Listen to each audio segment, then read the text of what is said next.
welcome back. Welcome back. Once again, this is Rod Powell, and you're listening to the #1 source for the information, education, inspiration on the most underrated career opportunity in business today. That's a career in the insurance industry. You Should Get a License podcast edition. Very excited for who we're speaking with today on the platform. We're talking to a boss, ladies and gentlemen, a true boss in this business. We met not too long ago down in Atlanta at a phenomenal event called Black Friday that was organized by Ngazi, Anaji, and Akko Insurance Consulting and Society of Black Agents. And we had a conversation that was so brief but so powerful. And she is a native of Texas, but now based in the Atlanta area, owns multiple agencies, multiple businesses, and is really going to be able to share so much insight. And I'm excited to hear her story. I want to welcome to the You Should Get a License podcast, Miss Keiona Stewart. Keiona, welcome. Thank you for having me. Yes, thank you for being here. So, on this platform, we really talk about, why someone should explore, the insurance industry, financial services industry as a career path, right? And one of the things that, we talked about, and we talked about a little bit in Atlanta, we even talked about a little bit before we started recording here, is the fact that, it can be a vehicle for other things that you want to accomplish and want to expand and spread into. And I really want to get into a lot of that with you too, because I think it's so exciting. One of the places that I want to start, right? Because, we're looking at you running your business in the insurance space and what you've used to leverage that. What market segment do you operate in? So when you're talking about your insurance business, what market segment do you focus on? Where do you specialize at right now? So when I'm talking about the insurance agency, we are licensed in the state of Georgia. I also have clients for life insurance as they move and they call me back, and then I have to then get licensed in those states. Not a hard thing to do, but in terms of my main market, it is in Georgia. So I'm licensed for the state of Georgia. And depending on where I know rates are good or segments are good, we will market to the entire state.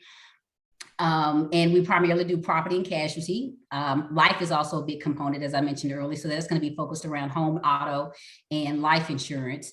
As the society itself begins to change, even today, as I was looking at a report, I'm thinking about potentially going deeper into business insurance. We do business insurance, but finding a segment and running well with that segment. But my primary business for insurance is the state of Georgia, related around home and auto, and also life insurance. Wonderful. Okay. And when you're talking about the business insurance, because I know like in the property and casualty, so you're in the life side, you're in the property and casualty. In the property and casualty side, I know you can have a kind of an emphasis on the personal lines, more of the residential homes, the personal autos. Is when you're saying the business insurance, are you referring to dealing more with the businesses on their commercial insurance, insuring their business, the liability, workers' comp, all those kinds of things? Yes. So as a agency owner, my license is, you can have your personal lines license, right? And you can have your full property and casualty license. So when you have your full property and casualty, it allows you to do business insurance. So I have my full property and casualty. I have my life insurance. I'm Series 6 and 63 license. So, as we get more into our conversation today, that's kind of like what we're going to be talking about the business of insurance. So for me, when I'm talking about, yes, I will be helping other businesses insure their business, whether it's the liability part, whether it's a key man policy, time back in the life insurance part of it.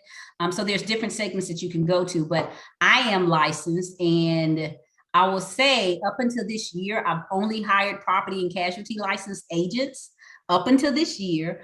So they are also licensed to do business policies as well. The pandemic has kind of changed in terms of, some people, if you're in the state of Florida, you have to have a full property and casualty license because you can't work at home being unsupervised. So, they have a difference between the 220 and the 440, but in Georgia, we don't have that.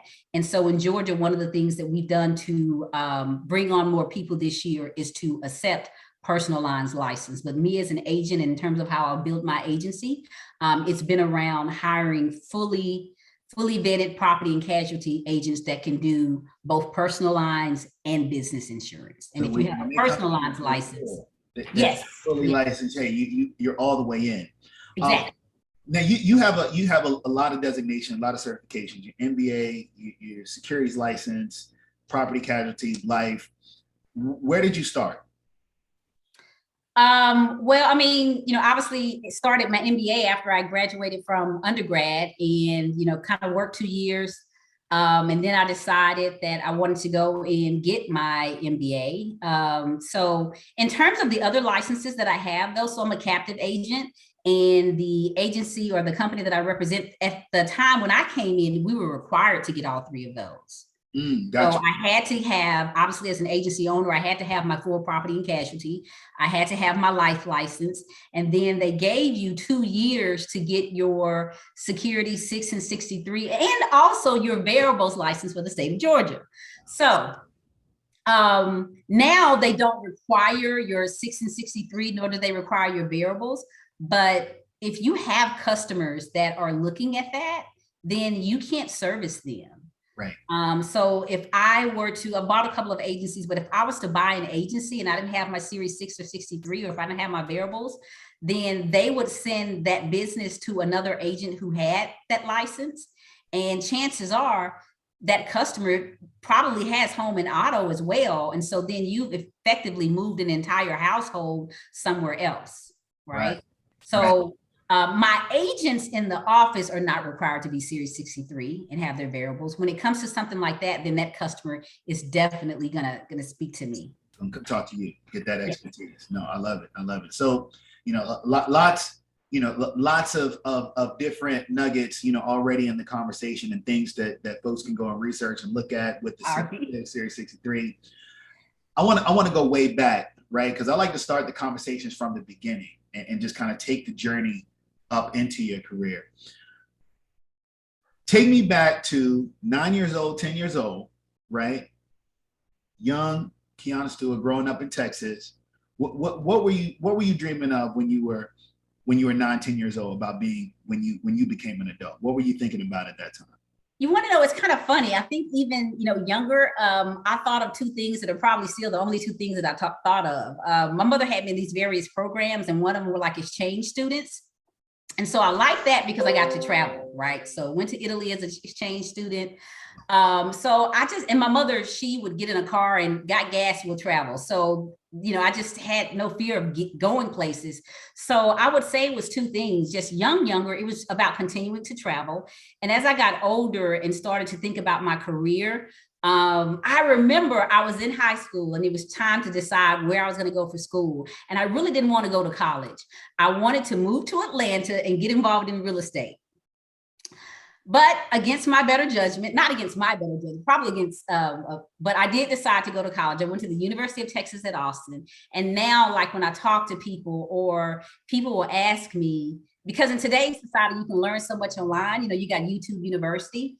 Yes. I know that I would not be where I am had I not gone to school, had I not gotten my MBA, because, when I decided to leave corporate, I knew that I wanted to own a business that would allow me the freedom to continue to explore what I wanted to do, right? Mm-hmm. And so I've always been one of those things to where, if I look at something, I'll try it. And if I think it's something I can master and, make a process behind it, I'll go 10x in it, right?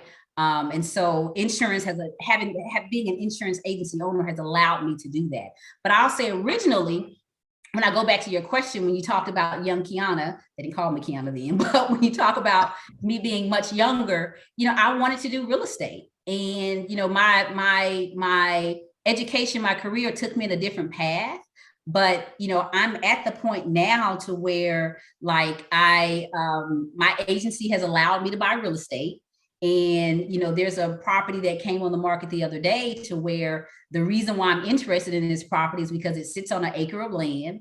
I can subdivide the land and, sell off one side of the house and then build a house on the other side. Because in terms of having my freedom to explore what I want to do, this year I've explored with a general contractor in terms of building houses. And so two are up and sold, and another one is going to start in about 2 weeks. So this is allowing me to kind of explore that, but kind of come back full circle. I think when I thought about real estate when I was 18, it was more so of being a real estate agent. right? And there's nothing wrong with that. But as I've matured in my agency, as I've matured in how I look at things and how I want to 10X certain things, I'm like, okay, even in being in the insurance industry, right? There was a point of time where all of my business was just based on referrals. And typically before they're going to close on the house, 2 weeks before they're about to close, they'll come in and they'll get their insurance information. And not often, but sometimes, not often, that's when they find out that what the loan officer has as what they're going to pay for their insurance premium is not the same, because they may have had a fire 3 years ago. They had a lot of things that's going to change that. I remember one time I said to myself, you know, I feel like I'm at the bottom of the totem pole in this process. Because again, all of my business was based on referrals. So the real estate agent gets the client, the real estate agent works with the loan officer to close the deal, the loan officer refers the person to me. And so truly I was at the bottom of the totem pole. And so, you know, I've found ways to kind of influence it, you know, having events for loan officers, having events for real estate agents, found ways to influence that. But at the same time, it reminded me that I wanted to be pretty much what that real estate agent was. But then as I thought about like my skill set and what I know I'm capable of, and also probably where I excel in terms of defining a process, that being a real estate agent will put me every day in the trenches. And so as I thought about what it means to be a developer or even a general contractor and build the house, that puts me back into being a process person. And when I set out to open up the agency, I wanted to eventually define and master that process, because that was the only way that I was going to be able to put it on automatic to go out and explore other things like real estate. Absolutely. So you mentioned, you know, being process driven, obviously being a builder, you know, you're building infrastructure in several different areas. Let's talk about that process development. You talked about, you know, going through school and getting the MBA, and that really kind of allowing you to learn those processes, but you also had career experiences that kind of furthered that as well. So let's talk, so starting from 18, first of all, did you go straight through to get your MBA, or did you leave and come back? What was that journey like that led you, you know, from school, you know, up to opening up your first agency? Yeah, I can talk about that. And I'm glad you brought that up, because sometimes I think people like if you didn't ask that question, you would probably think that it was smooth, right? And, you know, everybody's going to have a different story, but I was not a 4-year student. I was a 5-year student at the University of Texas at Austin. And it was one of those things. I was an econ major. I was like a 10-year. And I changed it because I was like, I have been in school so long. What can I do to get out quickly? Okay. Econ came up. And then I started taking the econ class, and my statistics professor, his last name was Stewart.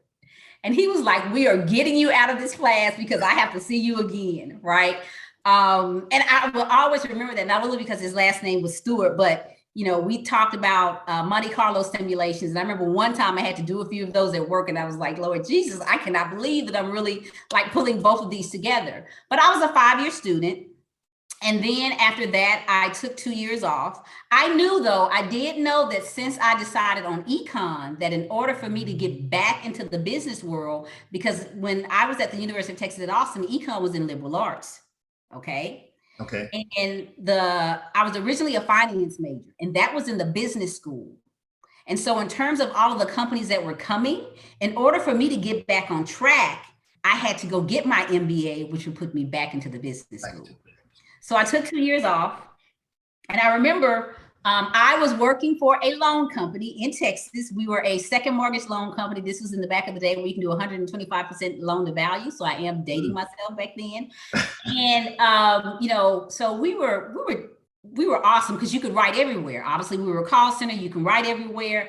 I kind of got in on the ground floor with this company. And then I just started to see my money go up and up and up and up. And I'm in my early 20s.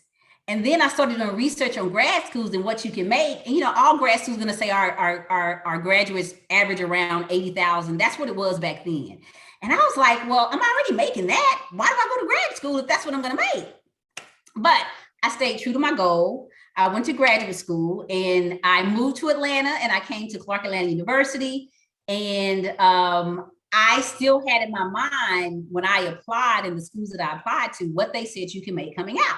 So I was definitely going to get that coming out, right? I just was not going to change that. The caveat is I had to go to Michigan to get it. And I'm from Texas. I moved to Atlanta.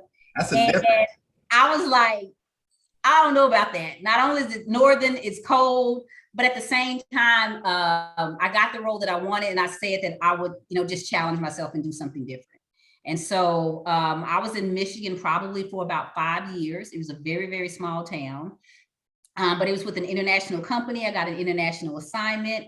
And I'm glad we're having these conversations because after a while, I had moved to Chicago, but I still had my place in Michigan, and it's like a 2-hour drive, so not that far. So it's very easy for me to go there on the weekends and come back on Mondays, but I kind of got tired of doing that. So I eventually left, but I left the company in Michigan because all you needed was 5 years to be vested.